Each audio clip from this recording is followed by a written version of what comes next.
Hello, everyone. Welcome and thank you for joining us today. I'm Johanna Kawa. I'm the Communications Manager at Coleridge Initiative. Thank you for your continued support of our Data for Evidence Building webinar series. Our goal with this quarterly webinar series is to facilitate conversations that drive effective policies for the greater good. This is the third session of the series, and more information about our next session will be shared soon. In today's session, we will focus on the Coleridge Initiative's Democratizing Our Data Challenge, or DDC. The DDC has enabled the collaboration of multi-partner teams from across the United States to expand existing data products developed in the Administrative Data Research Facility, or ADRF, and to develop new data linkages, dashboards, portals, APIs, data models, and code repositories. Through the challenge, we have gained invaluable insights and experience in data sharing agreements, multi-partner collaboration, secure technology, data governance and compliance, and data infrastructures. Our speakers for today are Dr. John Mills, Director of Data Enclave Programs at Coleridge Initiative, and Dr. Jessica Cunningham, Vice President of State Programs. If you have any questions during the presentation, please submit them in the Q&A chat, and we will do our best to answer them towards the end. So a recording for this session, along with additional materials, including presentation slides, will be shared within the next 2 weeks. With that said, let's welcome our first speaker, John. Great, thanks, Johanna. Again, I'm John Mills, Director of Data Enclave Programs with the Coleridge Initiative and Project Manager for the DDC for the past few years. Great, so in today's session, Jessica and I will be providing an overview of the DDC program. We're going to be describing some work that's currently underway by our DDC teams. We'll be discussing important efforts that are required to make this all work, including topics such as data governance and community building. And we'll get into the future of the DDC before opening it up for your questions. But before we get started, I want to talk briefly about the Coleridge Initiative and what we're trying to accomplish with the DDC. So our mission is to work with government agencies to ensure that data are being effectively used for evidence-based decision-making. We do this by demonstrating the value of linking data in ways that it hasn't been linked before, which involves creating connections across agencies, both within and across state lines. In doing this, we place a major focus on community building and relationships, and we're working to build communities of practice around the use of those data with a focus on addressing issues that are directly relevant to the states. So it's a bottom-up approach. Many of the ideas and projects that are explored by our DDC teams have come up from the states, either through Coleridge's applied data analytics trainings or from agency personnel. So the DDC is an ongoing effort that's been generously funded by the Ascendium, Gates, Overdeck, and Walton Family Foundations. The goal of the DDC is to fund agency and institutional partnerships that are developing and scaling innovative product ideas that demonstrate the value of leveraging and linking administrative data across agencies and states to drive evidence-based decision-making. Administrative data offers tremendous potential for research, for policymaking. Compared to surveys, administrative data can be cheaper to collect, it can provide more comprehensive coverage, and it can offer the potential for more timely analysis. The DDC is working to promote the linkage of administrative data across agencies and states by funding collaborative project teams to produce data products, dashboards, data models, apps that demonstrate the value of these data linkages. If there's a major takeaway here, it is that we are funding projects which provide use cases and data products that demonstrate the value of linked data and are focused on replicability and scalability to provide the groundwork for future work. So the DDC was kicked off in fall of 2021, and over 2 rounds, a total of 12 teams have been awarded funding. DDC teams represent partnerships between agencies within states, across state lines, and between state agencies and post-secondary institutions, nonprofits, and mission-aligned for-profits. The current projects, which cover 10 states that are presented on this map here, are working to build data models that describe how to link K-12 to post-secondary and workforce data, dashboards that provide deeper insights into the experience of the unemployed and post-secondary graduates, as well as there's an app that's being developed by our Round 1 Indiana team that's going to help individuals better understand high-demand career pathways in the automotive industry in Indiana. So, what are the teams creating? The 12 DDC teams are working on projects that are focused around the following themes. We have projects that are working on exploring education to workforce outcomes, post-secondary to labor market transitions, employment to reemployment patterns, projects that are examining the experience of individuals in different credentialing programs offered through community colleges. And we have a round 2 team that is focused on the teacher labor market and cross-state migrations. And so what are these teams creating?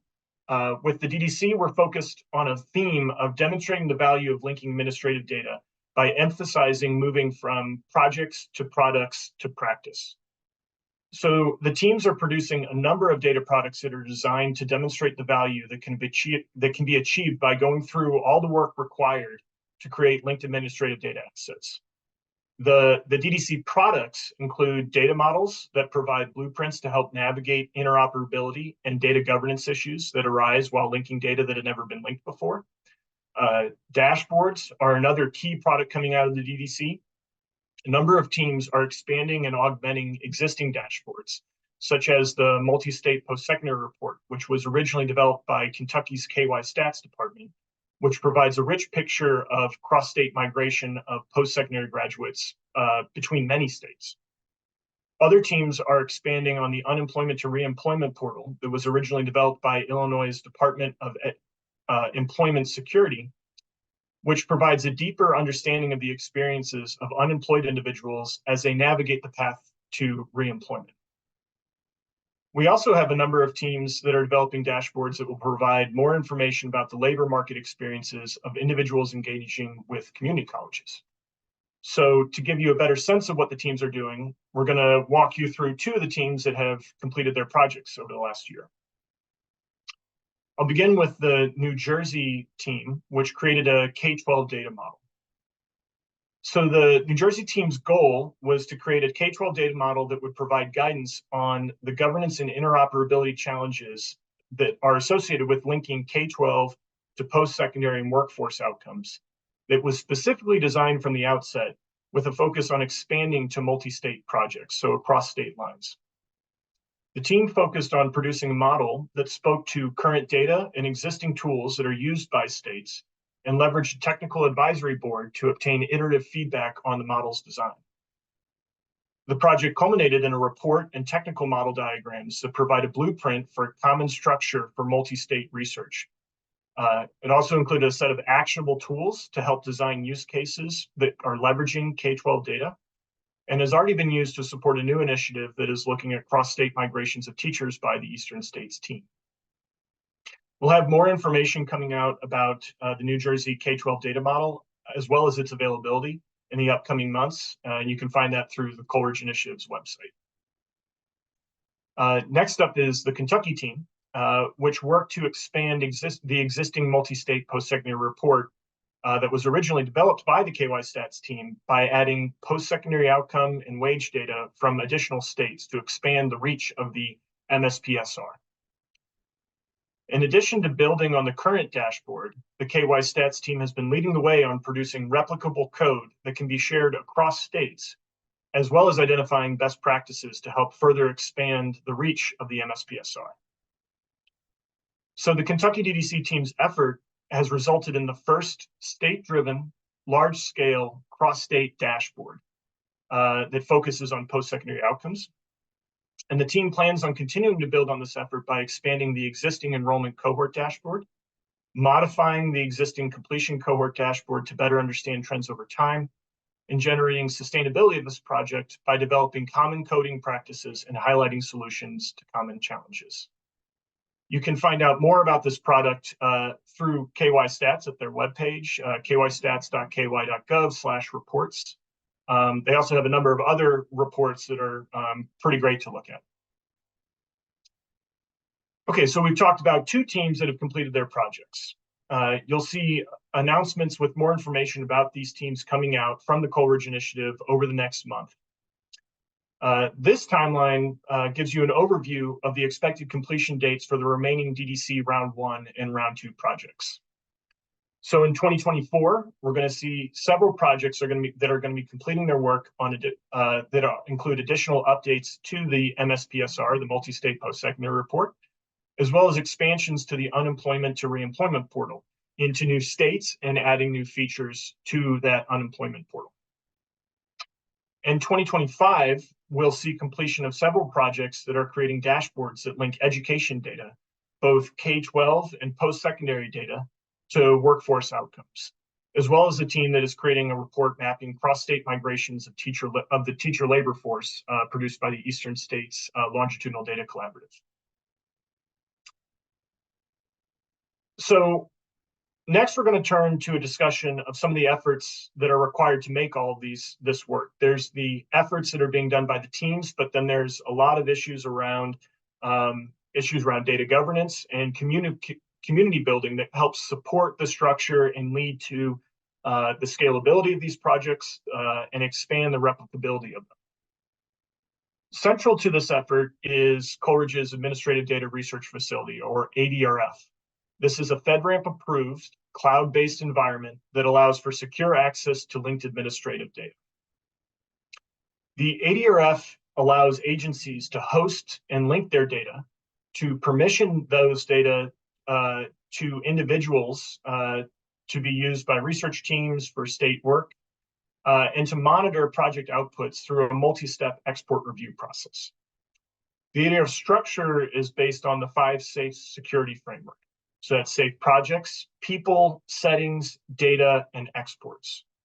In short, projects are approved by data owners. Only approved researchers can access the project workspaces in which their work is done. The ADRF uses FedRAMP-approved data transfer and permissioning of data to ensure that the settings are there to make sure data are safe.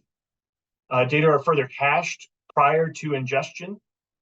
And the system prevents users from exporting microdata through a multi-step review process that engages with data stewards that are from the data owners, so that data owners are always in the loop. And that's there to help minimize the potential for disclosive events. From a user's perspective, the ADRF simply looks like a Windows operating environment. But backing that system is a permissioning structure that ensures that only approved users can access data for approved purposes by the data owners. And so the data owners are key here. They determine what data can be available, who can access this data, and under what conditions and for what purposes, and they dictate the required disclosure protocols. So anything that's going to be released from the ADRF is subject to their export rules. This is all accomplished through the ADRF's permissioning structure. And next, I'm going to hand it off to Jessica Cunningham, Coleridge's VP of State Programs, to talk more about the ADRF and some issues around data governance. Thanks, Sean. And so a lot of these elements of the 5 SAFEs framework is outlined in our data hosting and data sharing agreements. And so as you can imagine, one of the greatest challenges of a DDC project can be the legal data sharing agreements that have to occur because they get complicated very fast. The diagram that you see on the screen is the example of perhaps a DDC team that may be bringing upon either one agency or multiple agencies' data. They have to, and each of these dotted arrows are an example of an agreement that needs to be in place.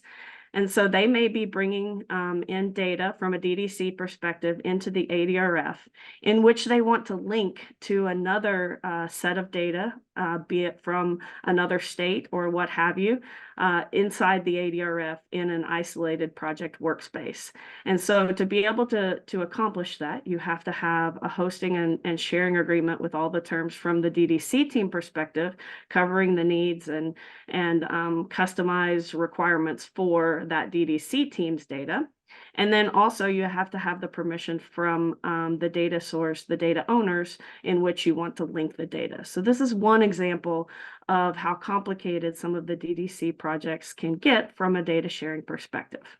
On the next slide, you'll see an example of how complicated it can get when you have multiple states involved and not just one DDC team. So you'll see here that you may have multiple agencies who contribute data to one particular location in a state, and that particular location in state B ADRF is an example of what I'm talking about here. in that state will have its own ADRF services agreement and outline the terms that John was talking about in terms of the 5 safes and what is required to be able to link or put data into an isolated project workspace. In the state A example, you could have that you might have multiple agencies that have their own data sharing agreements going inside the ADRF. And so that is another example of a different way in which DDC teams may have different data sharing agreements and want to link in a project isolated workspace. And so we are working with the Data Integrated Support Center to streamline some of these data sharing agreements and the ability to more flexibly link across state lines and things like that. So more to come in terms of that. On the next slide, you'll see an example of some of our DDC teams are kind of pushing the envelope when it comes to tiered access. So as a part of their DDC projects, they are thinking of ways in which they can have tiered access and tiered community building for products that are inside the ADRF itself.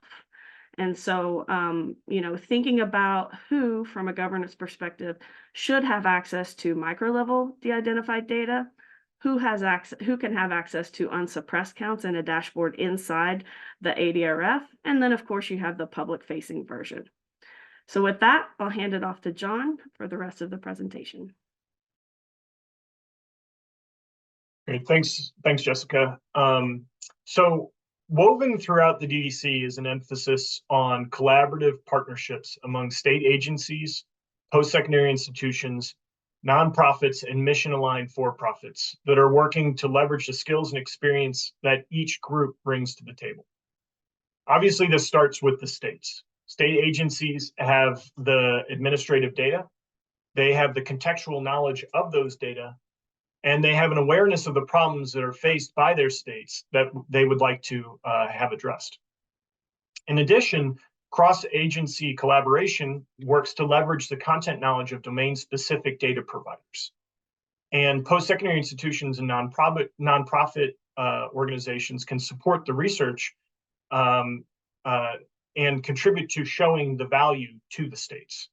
So this is, we think of it as kind of like an ecosystem in which all of these teams are bringing the different skill sets that they have to the table to create a bigger solution to problems. So playing on this theme of partnerships, we are working to build through the DDC a community of practice around the use of linked administrative data. To foster this community, teams come together on a quarterly basis to share progress as well as the challenges that they're experiencing in executing their projects. So this provides an opportunity for teams to learn from one another. While teams are all engaged with their individual projects, each team is learning new lessons that can benefit both the other teams in their respective cohort as well as future challenge participants. And we designed the DDC to really leverage this experience and community building that's in place. We also frequently reinforce the idea that the tools that are being developed by the individual teams can be taken and applied in new states and data settings. So a big focus on the DDC is replicability and scalability. A lot of the data products involve developing dashboards to visualize the insights that can be gained from linked data. And so when teams are working, when they get to see what other teams are doing, they're able to think about new projects that they might be able to bring into their specific state contexts. And then finally, we also hold convenings with the DDC teams, which provide opportunities for deeper dives into the work that's being done. We held a convening for all participants in the fall of 2023, and this included special sessions on lessons that are being learned from navigating the challenges of data linkages as well as data sharing agreements. So teams were able to speak and provide some guidance to newer teams or teams that were struggling in this area on how to navigate those challenges. So again, we know that administrative data offers tremendous potential. And with the DDC, we're working to promote use cases that demonstrate the opportunities available through the linkage of those administrative data. The DDC is attempting to do this by funding multi-agency teams and partnerships among state agencies, institutions, nonprofits, and mission-aligned for-profits that are working to produce data products that can provide the use cases that demonstrate the value proposition of creating those linked data assets and going through all that work. And then standing up and supporting this effort with a collaborative community that learns from and promotes knowledge among one another. So what's next for the DDC? We're happy to announce that we are annualizing the DDC program, and we're going to kick this off in the fall with the third round of the DDC. Applications are going to be structured similarly to our previous rounds. So it's basically a two-step process. There's initial applicants will submit a short letter of intent that then is going to be followed by invitations to selected teams to submit full proposals. In terms of eligibility, we're looking for partnerships between state agencies, both within and across state lines, as well as teams that are collaborating with states to leverage administrative data. Eligible teams should focus on the theme of moving from projects to products to practice. This means we're looking for teams that are producing data products that demonstrate the value of linking administrative data to better inform public decision-making, and that have built into their proposals a focus on replicability and scalability. Thinking of that, the KY Stats team that we mentioned earlier, in addition to expanding the MSPSR dashboard, they are really leading the effort on creating common coding practices that are going to make it easier for new states to come into that space and expand in and contribute to the multi-state post-secondary report. To learn more about the DDC and to stay up to date on round 3, go to our DDC webpage on Coleridge's website. So we have a screenshot of this here, but it's coleridgeinitiative.org/projects/democratizing our data challenge. And the best way to stay in the know is actually to sign up for notifications through, there's a portal at the bottom of all of Coleridge's web pages that can get you on our listserv, so you can get information on the DDC, when the round 3 applications will be available, as well as some of our other efforts that are going on. And we have done a great job keeping within our time parameters. So we've provided tons of time for your questions. So I'm going to go ahead and hand it back off to Johanna to open things up for Q&A. Thanks, John. Okay, so one of the questions we received was, what is your advice in preparing to apply for the next round of DDC? Yeah, so I think, again, one is, I would say, stay up to date by signing up, going to Coleridge's website and getting entering your email so you can get notifications about all future rounds. And then just checking out the DDC website. There's information on the teams, what they're doing. We're going to have announcements of the work that's coming out. But in addition, that's where when the application phase opens, it's going to be on that website. We did this with round 2. There's going to be there's an information packet that will come with the letter of intent submission. So you're not simply expected to simply learn what a letter of intent is or how to write it or how many words. Like, there's some specific guidance that's catered specifically to the DDC, but that will help you through. In addition, we typically will do webinars as we get closer to that to kind of walk through specifically the application process to help answer additional questions there. But I would start off by signing up for the listserv and checking out the DDC website. Thank you. And another question is, what are the qualifications to submit an LOI? So I think we like to keep it open, kind of a thousand flowers bloom situation. However, there are some key parameters. Again, at the core of this is it starts with the states. It focuses on the states. It's leveraging state administrative data, we'd be looking for projects that are creating new linked data assets among state agencies, both within and across state lines. So if you are with the state, you're already there. If you are not with a group that is a state agency, then I would say you want to start looking into some of the state agencies that are out there and think about what are their needs and how can you work together. In addition, there's the areas of high interest I believe these are on the DDC website, but just that focus on vulnerable populations. A lot of the work that is coming out has been on education to workforce as a theme, but it's not restricted to that. We saw some really great submissions in round 2 that focused on, there's other additional domains that can be added here. So just don't necessarily take the existing round 1 and round 2 teams as trying to map to what they're doing. Instead, think of new domains. So criminal justice, health issues. Like there's a lot of opportunity there. But again, I would say the one big point though is this starts with the states. So if you're a team that is not a state agency, start reaching out to contacts and seeing what types of partnerships could be formed around project ideas. Great. Another question is, how do we know if our project qualifies? I think that's a great question. You can, I would reach out to, we'll have the email at the end of this, but another great place to submit some of these questions would be info@coleridgeinitiative.org. It's great to hear that there's a lot of interest in the DDC. And if you send us, just reach out. We can set up a call, walk through kind of what you're thinking about, and we can talk about how it might work with the DDC. So I would say reach out to us at info@coleridgeinitiative.org. Another question is, how many teams will be awarded in round 3? I think so. With that, we're still working some of that out, but I imagine it's going to be somewhere between 1 and 3 teams. Jessica, does that align with you? Yes, that sounds right.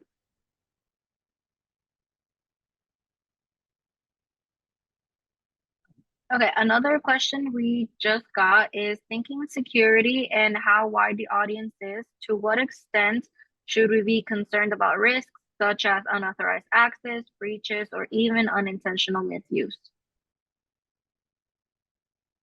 Yeah, I think that's a great question, and I think that we all have to acknowledge this is a new world in which we're living in, and data security. So this is why we're talking about the 5-stage security framework and the ADRF. Is that at Coleridge we take data security very seriously, and that 5-stage security framework is there is a lot that comes from that to ensure that data are secure on transfer, data are secure and within the system. Only individuals that are approved by data stewards, and those data stewards are from the data owner specifically, that they're the ones that approve the users, they're the ones that approve the projects, so they are aware of what work is being done within the ADRF. The ADRF itself, while it's a cloud-based system, it is effectively an air-gapped environment. Once you're in the ADRF, you don't have access to the internet. So it's like all the work it's contained within that environment. And then on the exports, the only way to get information out of the ADRF is to go through that multi-step review process, which again includes the data stewards.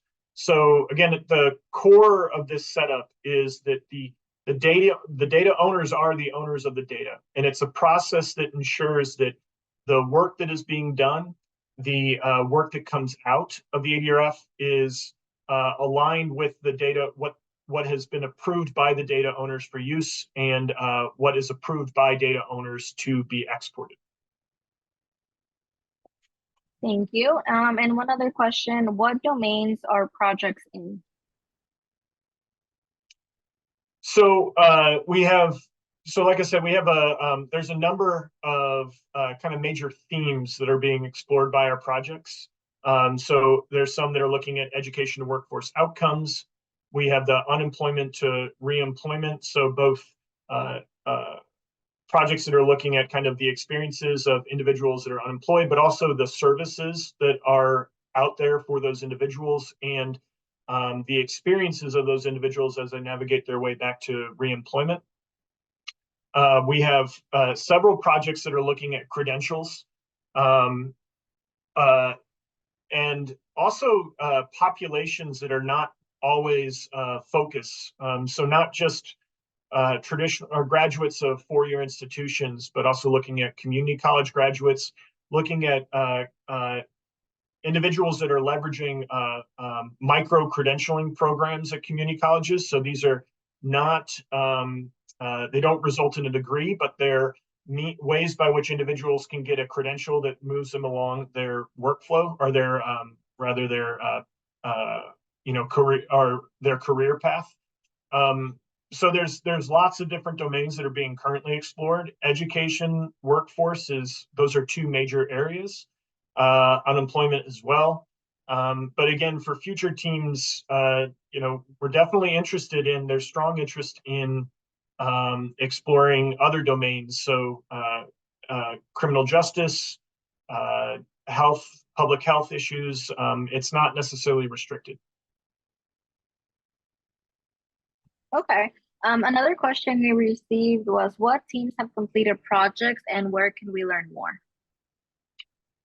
Right, so we talked about the two teams that have completed projects currently. So that was the New Jersey K-12 data model and the Kentucky expansion to the multi-state post-secondary report. You can find general information about the teams on our Coleridge Democratizing Our Data website.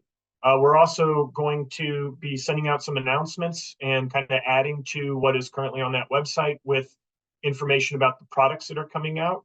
So I know that information is going to be going out on social media, email listservs.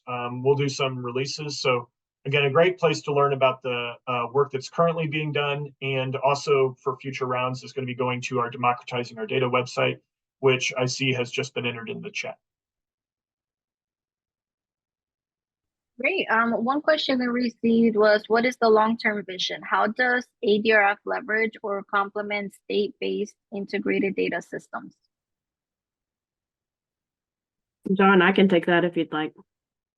That'd be fantastic.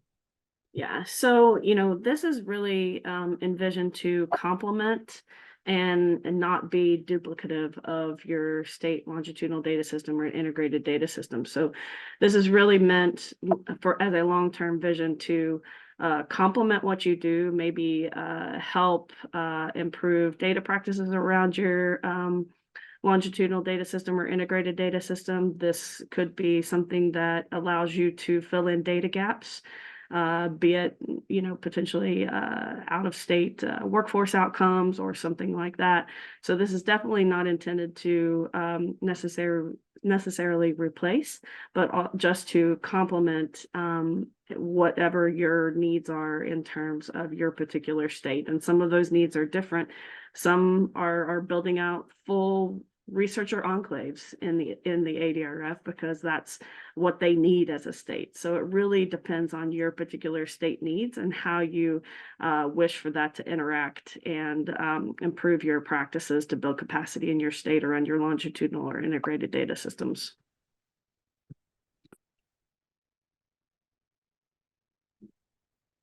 And those are all the questions we've received in the chat so far.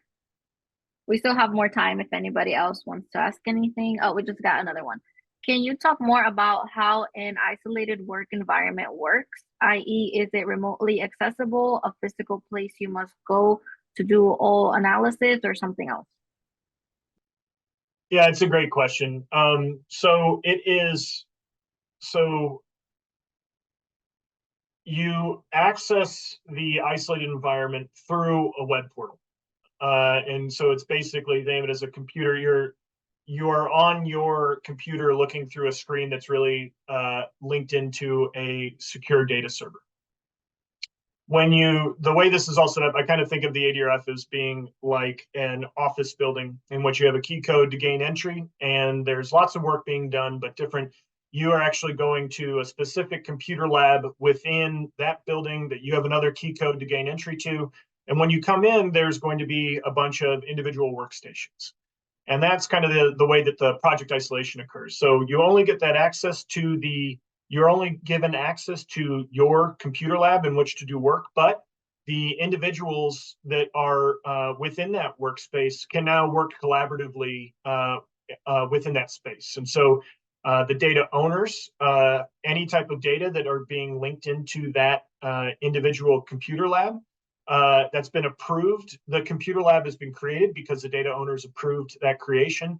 The users that are in there have been approved by the data owners to be in there doing work with those data. And again, exports can only come out being subject to the export requirement rules from the data owners.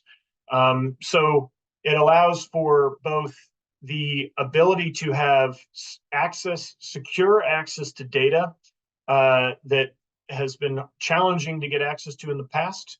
It has the flexibility because you're able to access remotely. However, there's geofencing involved, so you can't access outside of the US. Like there's rules on access. And then again, though, even with that security, it still allows for the community and collaboration, because individuals that have all been approved as a member of a research team or a state agency team, whatever the team is that has been approved, can now work in an interactive fashion within that isolated environment. Thank you. And we just received another question. At a conference earlier this year, I overheard how this has allowed states to deliver projects much faster than without the ADRF. Can you elaborate on why that may be the case so we can take those talking points to our states for making the case and seeing the appeal? I think mostly it's just around some of the community building that we've been talking about and some of the questions that have already occurred here. So whether it be help and support around navigating those data sharing agreements, or kind of your governance structure in your states, or also just building an open source community around understanding each of the different cross-sector data sets, and leveraging some of that open source community to be able to replicate some of the work that's happening inside the ADRF, because states have already solved some of these questions, and they have very similar questions than what, across state lines. And so really what this is about is allowing the opportunity for states to leverage other states' work and not reinvent the wheel. And so that's really the whole goal of all this work, is that, engagement in the ADRF can be a button push into dashboards that have already, or products that have already been created, or measures that have already been created, so that you can, hit the ground running immediately in use cases that are of value to your states. Yeah, I think one of the really exciting things I've seen come out of the DDC project teams is just there's that benefit of not having to recreate the wheel on an idea, be it an existing dashboard, and yet so a lot of the issues facing states are that states face very similar issues. However, their contexts obviously differ.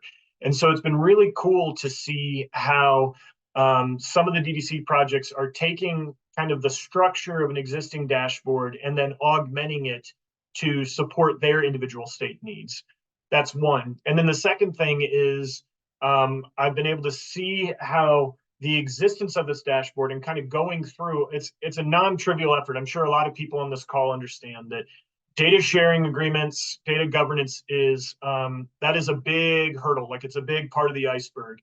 But what I've been able to see is once the dashboards are able to be taken and you see that work in the states, it starts expanding conversations within the states where additional agencies start to see, oh, I see what you're doing there. Maybe is there a way that I can contribute to that? So it's been really cool, kind of the multiplier value to see the new conversations that are occurring as a result of some of these teams' efforts.